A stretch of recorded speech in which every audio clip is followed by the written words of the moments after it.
श्री राधे राधे। भक्तों, प्रभु के चरण शरण में जाने के लिए, प्रभु से प्रेम करने के लिए, प्रभु की भक्ति के लिए कोई एक निश्चित जाति नहीं होती है कि इस जाति में जो उत्पन्न हुआ होगा, बड़े ऊंचे कुल का होगा, बड़े ऊंचे वर्ण का होगा, वही भक्त बन पाएगा। नहीं नहीं, भगवान तो पतितों के भी बहुत हितैषी हैं। पतित पावन इसलिए नाम उनका। उनके पास तो कोई भी पहुंच जाए, पुरुष या स्त्री कोई भी, कितनी ही सामाजिक दृष्टि से निकृष्ट अवस्था में हो,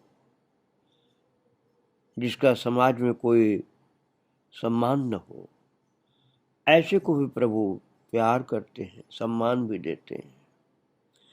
आज आपको ले चल रहे हैं ऐसे ही एक महान दृश्य में, जहाँ एक गोपी है विद्या नाम की, जिसका जन्म हुआ है शबर जाति में, भील की जाति में, जंगल की बहुत छोटी जाति भील। और वो एक वट वृक्ष की जटाओं में पता नहीं क्या सोच करके बैठी हुई है। कभी पकड़ के लटकती है जटाओं को, कभी बैठ जाती है। और गोपियों ने देखा है, और गोपियों से भी पहले प्रभु ने देखा है, और कह रहे ये कौन है ऐसे वट वृक्ष की जटाओं में लटकी हुई? गोपी नहीं, ये तो कोई शबर कन्या है। अरे कहीं फांसी तो नहीं लगा ली इसने? कौन हो सखी, ऐसे क्यों लटकी पड़ी हो? और ये बात सुन करके वो सांवली सी, आप कुरूप भी कह सकते हैं, वो भील कन्या चौंक करके खड़ी हो गई। कुछ समय एकांत पाने के उद्देश्य से इस सघन वट की ओर चली आई थी। इसकी जटाओं ने भूमि में पैर गाड़ गाड़ करके अनेक स्तंभ निर्मित कर लिए हैं, और ऊपर सघन वट पत्रों का वितान सा तन गया है। वट वृक्ष जो है जैसे बहुत से पैर बना करके जमीन पर खड़ा है, और ऊपर खूब छायादार अपने पत्तियों का वितान, मंडप जैसे कोई तंबू सा बना रखा वृक्ष ने, छाया दे रहा है। और उस मूल वृक्ष के नीचे थोड़ा सा उजाला कम रहता है, क्योंकि वृक्षों की सघनता ज्यादा है। और वही एक पत्थर है बड़ा सा पड़ा, ऐसा लगता है जैसे यही जंगल का सिंहासन है। कभी कभी वहां की भूमि स्वच्छ करके एक गोपी खरई में आकर के बैठती हूँ। सर्वप्रथम यही श्याम सुंदर से वार्तालाप हुआ था मेरा। एक दिन ऐसी ही बैठी मनोरथों के महल बुन रही थी। कभी श्याम सुंदर अपने मुख से मेरा नाम पुकारेंगे क्या? कभी मेरा नाम बोल करके मुझे अपनी ओर बुलाएंगे कभी? अरे कभी कोई अपना काम करने को कहेंगे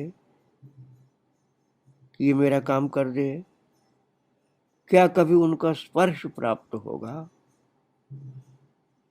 क्या कभी वे हंस करके मुझसे कोई बात करेंगे? अकेले में वो वट वृक्ष के नीचे अंधेरे से स्थान में बैठी बैठी यही सोच रही। उसी समय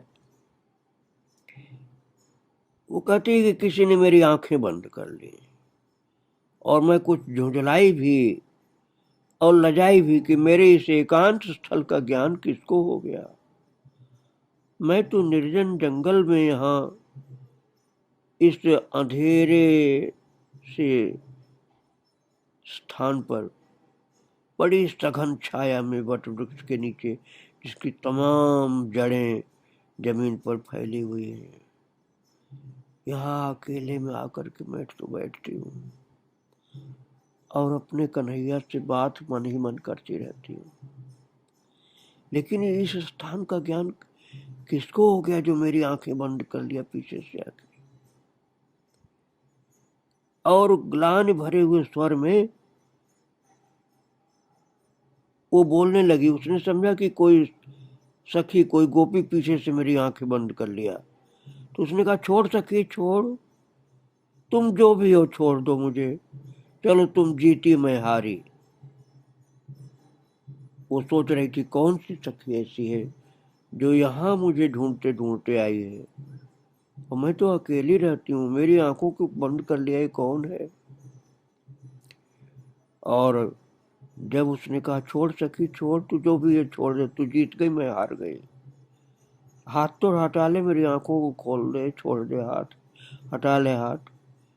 तो हाथ हटते ही वो कहती है, मैंने पीछे मुड़ करके देखा, श्याम सुंदर, अरे श्याम सुंदर है तो, ये सखी नहीं तो श्याम सुंदर है। मेरी आंखों को बंद किए हुए, पीछे से दोनों हाथों से मेरी आंखों को बंद किए हुए और खड़े हुए थे।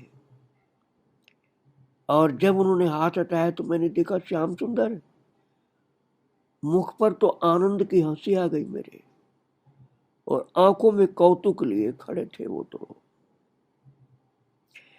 और तब तक वो बोल पड़े उस सखी का नाम लेकर के। पूछा नहीं कि तेरा नाम क्या है। उस शबर कन्या का नाम था विद्या। और कन्हैया ने पूछा, अरे विद्या, इस अंधेरे में बैठी बैठी क्या नींद ले रही है? घर में स्थान नहीं है क्या? यहाँ अंधेरे में, वट वृक्ष के अंधेरे में नीचे अकेली जंगल में बैठी क्या कर रही है? तो वो शबर कन्या कहती है, मैं क्या कहती, बस देखती रह गई उनके मुखारविंद की शोभा को। वो भील कन्या कुछ लजाई शर्माई सकुचाई सी। आनंद तो बहुत है, मुख पर प्रसन्नता है, लेकिन संकोच है, शर्म है, लाज है। देख रही कृष्ण को तिरछी निगाहों से, ऐसा लगता है मैं कहीं छिप जाऊं। फिर कन्हैया ने कहा, मुझे बैठने को भी नहीं कहेगी क्या तू? एक और हट, मैं भी बैठूंगा तेरे पास। अब ये देखिए, ये महानता, ये सरलता, कि जहां बड़े बड़े ऋषि तरसते हैं,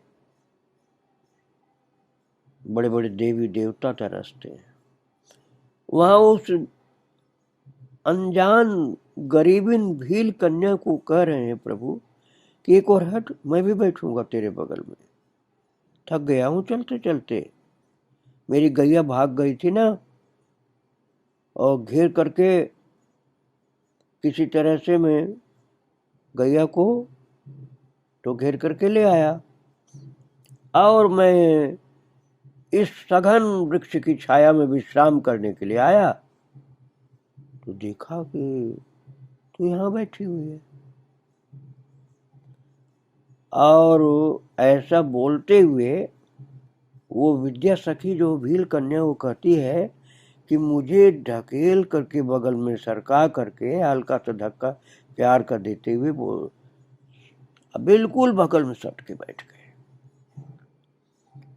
और वो गोपी कहती है, भील कन्या जो है, कितनी सुंदर दिव्य सुगंध उनके शरीर में, कितना मृदुल स्पर्श, कितनी मादक अनुभूति उनके छूने की, और कितनी दिव्य दिव्य अद्भुत अद्भुत सुगंध नासिका में चली जा रही थी उनके बगल में बैठने से। उनकी प्यारी निहारन, उनकी बतरावन, प्यार भरी दृष्टि उनकी, आनंद के समुद्र में जैसे मैं डूबी जा रही थी केवल उनके स्पर्श करने और बगल में बैठने से। और फिर कन्हैया ने धीरे से कहा, ए विद्या, बोलेगी नहीं? और उन्होंने मेरे सिर पर हाथ रख करके जोर से हिला दिया और अकस्मात मुझे ध्यान आया कि ये थक गए हैं गायों के पीछे दौड़ते दौड़ते और यहाँ छाया में विश्राम करने आए। तो कहती मैं उठ करके उनके चरणों में बैठ गई और उनके दोनों चरणों को अपनी गोद में रख करके धीरे धीरे धीरे धीरे बहुत बहुत स्नेह से कभी माथे में लगाती उनके चरणों को, कभी अपने दोनों हाथों से उनका पद संवाहन करती, चरण चापती बहुत धीरे धीरे कि कहीं इनको परेशानी न हो जाए, कष्ट न हो जाए। बहुत धीरे धीरे उनके चरण दबाने लगी और मुझे जो आनंद मिला उनके चरणों को छूने पर कैसे बताऊं।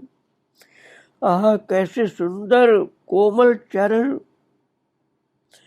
और फिर भी बिना किसी जूता चप्पल के ही कठोर जमीन पर भागते हुए, गैयों के पीछे भागते भागते दौड़े चले आए हैं यहाँ इस बिल्कुल एकांत के वटवृक्ष के नीचे, जहां दूसरा कोई मेरे अलावा थी ही नहीं, न कोई स्त्री न पुरुष।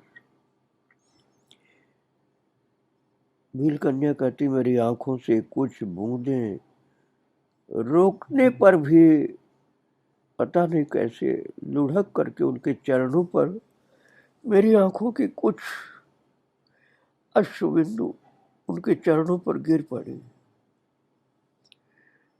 और मैं रोक नहीं पाई उनको।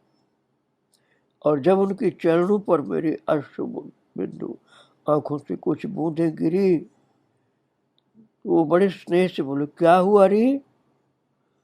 और उन्होंने हंस करके मेरा मुख अपने प्यार भरे दोनों हाथों से, दोनों भुजाओं से बड़े स्नेह से मेरा मुख ऊपर उठाया, क्योंकि मेरी दृष्टि तो नीचे थी। मैं अपने भाव को छिपाना चाहती थी, अपने मुख को नीचे कर रखी थी, लेकिन मेरे मुख को उन्होंने ऊपर उठा दिया और बोला प्रभु ने कि तेरे आसन पर मैंने अधिकार जमा लिया, इससे रो रही है? अरे ये तेरी जगह है ना, तू यहाँ बैठती होगी रोजाना और तेरे आसन पर मैंने अधिकार जमा लिया, इसीलिए रो रही है ना। और फिर तो कन्हैया ने कहा, अरे मैं तो जो तेरा सो मेरा ऐसा समझ करके बैठ गया था, क्या तू मेरी नहीं है? और मैं तो इधर से निकलता हूँ तो कभी कभी यहाँ आ बैठता हूँ, मुझे कहाँ ज्ञात था कि ये तेरा स्थान है।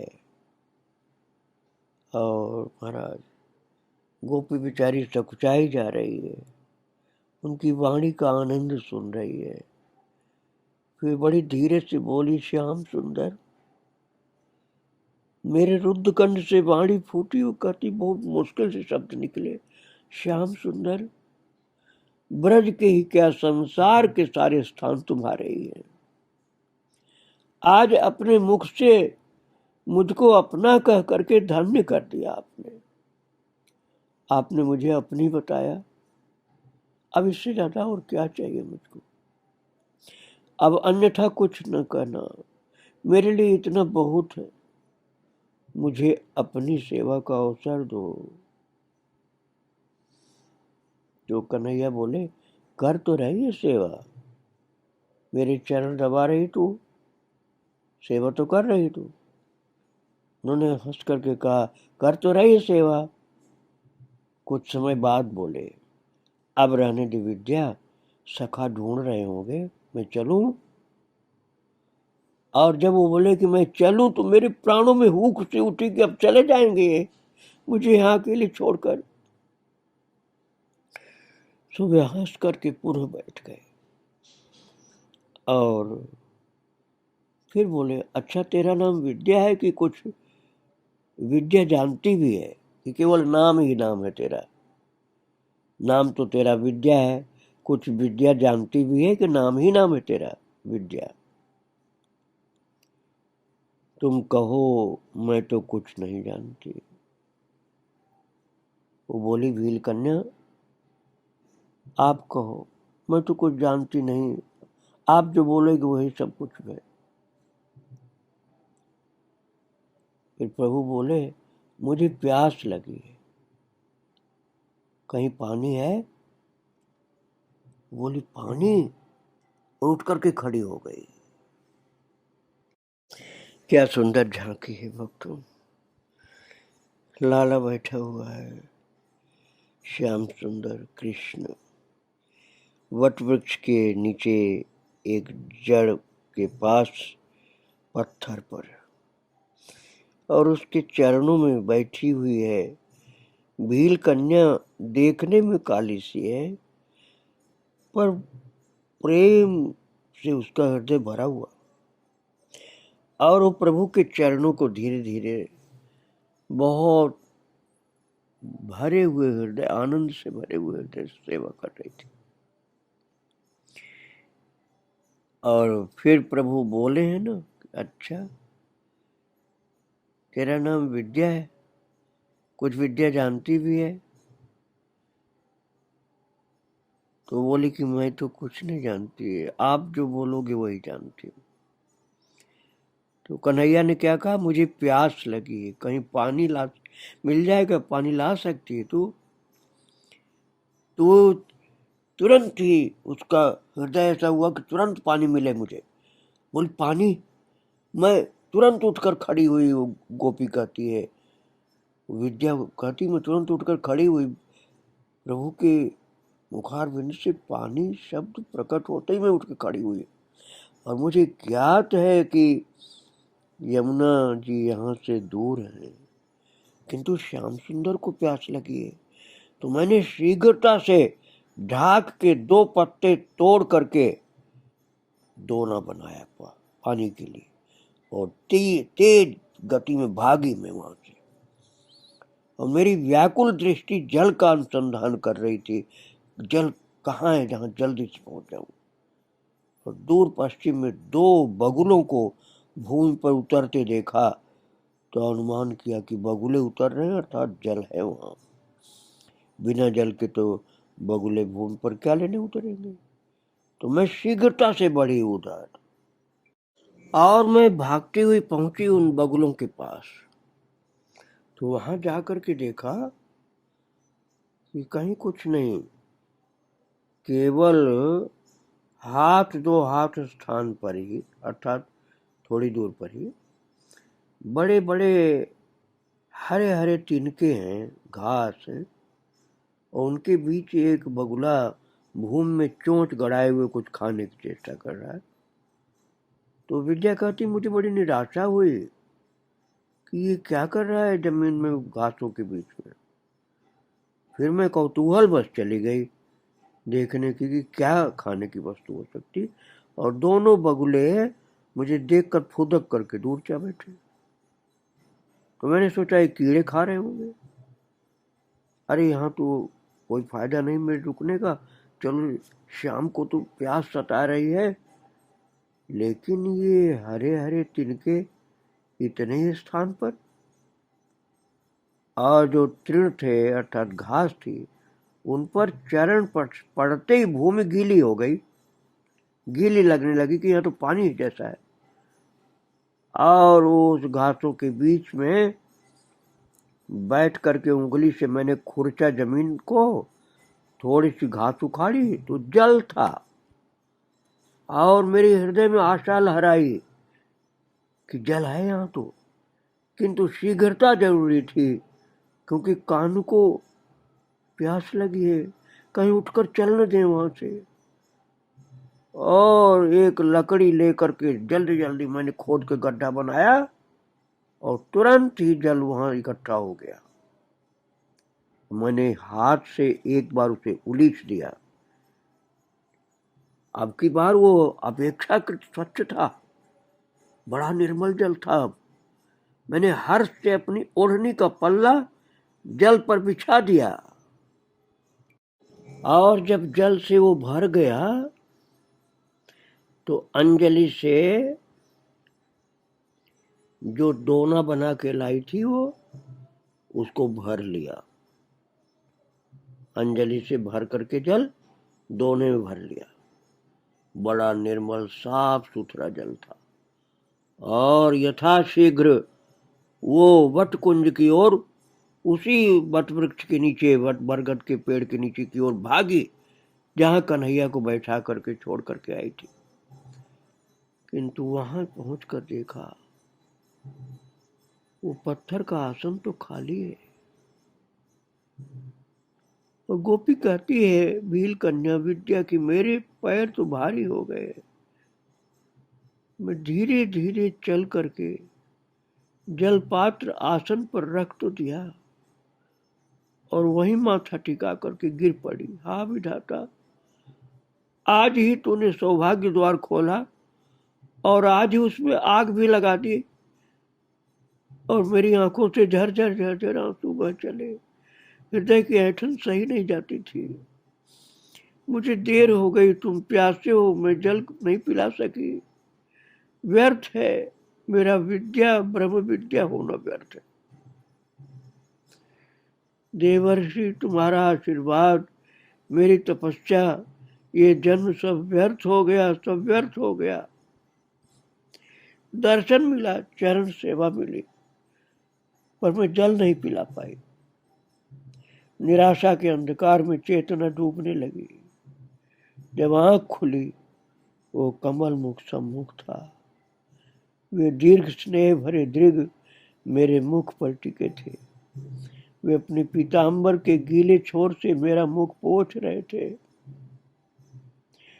और वे कह रहे थे, कैसी बावरी है तू। मैं तो इस पेड़ के पीछे छिप गया था कि तू मुझे पुकारेगी, ढूंढेगी, किंतु तू तो आते ही ऐसे गिर पड़ी जैसे तेरे पांव बिल्कुल टूट गए। एकदम गिर पड़ी तो तू। मैं तो सोच रहा था तू मुझे पुकारेगी, ढूंढेगी। और फिर उन्होंने हंस करके मेरा मुख अपने सीने से लगा लिया। अब इस सुख की तुलना मैं कैसे करूं किसी से। एकाएक स्मरण हो आया कि ये प्यासे हैं। मैं उठ पड़ी और पूछा, तुमने जल पिया? जल पी लिया तुमने? कन्हैया ने कहा कि मैं जल कैसे पीता, तू तो मरी सी मुझे दिखलाई पड़ी, रो रही थी धरती पर पड़ी हुई। तूने समझा कि मैं चला गया इसलिए रो रही थी। तो वो तुरंत सावधान हुई। उसने कहा, मैं स्वस्थ हूं, अब मुझे कोई तकलीफ नहीं, आप जल पी लो। और मैंने हाथ से वो दोना जल भरा हुआ उठा करके उनको देना चाहा, किंतु उन्होंने उसे उठा लिया दोने को, और बोले, नहीं, पहले तू पी। देख देख, तेरे होठ सूख गए हैं, जाने कहां से जल खोद करके लाए है, तो पहले तू ही पी ले। उन्होंने जल पात्र मेरे मुख से लगाना चाहा। मैंने हाथ से बाधा डाली कि नहीं नहीं नहीं, जल मेरे मुंह में नहीं लगाओ, आपको पीना। मेरी आंखें भर आई। मेरा लाया हुआ जल भी उन्हें स्वीकार नहीं किया। रुद्ध कंठ से मेरे स्वर निकले, पहले आप पियो, पहले तुम लो, मुझ पर दया करो, दया करो। मैंने उनके चरणों पर सिर रख दिया, और नेत्र जल उन्हें धोने का जैसे प्रयास करने लगा। बोले, अच्छा ले, रो मत, अपने हाथ से खिला दे मुझे। और प्रभु बोले, उठ पागल कहीं की, परिहास भी नहीं समझती। उन्होंने मुझे उठा करके दोना थमा दिया। मैंने उतावली से लेकर के उनके मुख से लगा दिया।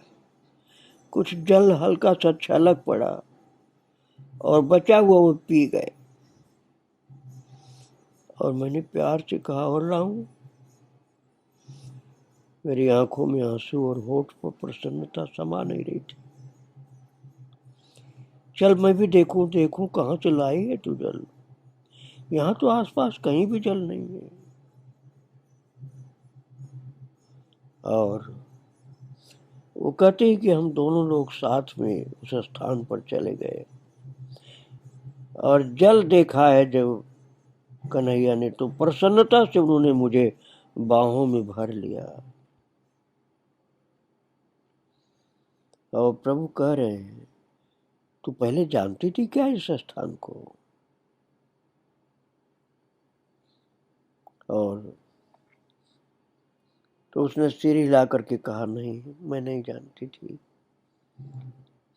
निथरे हुए जल का दोना भर करके उन्होंने मुझे पिलाया और फिर अंजल से मुझ पर जल उछाला। हम दोनों ने मिल करके गड्ढे को चौड़ा और थोड़ा गहरा किया और चारों ओर पत्थर जमा कर मिट्टी का एक घाट सा बनाया और एक बार फिर प्रसन्नता से भरकर एक दूसरे पर जल उछाला।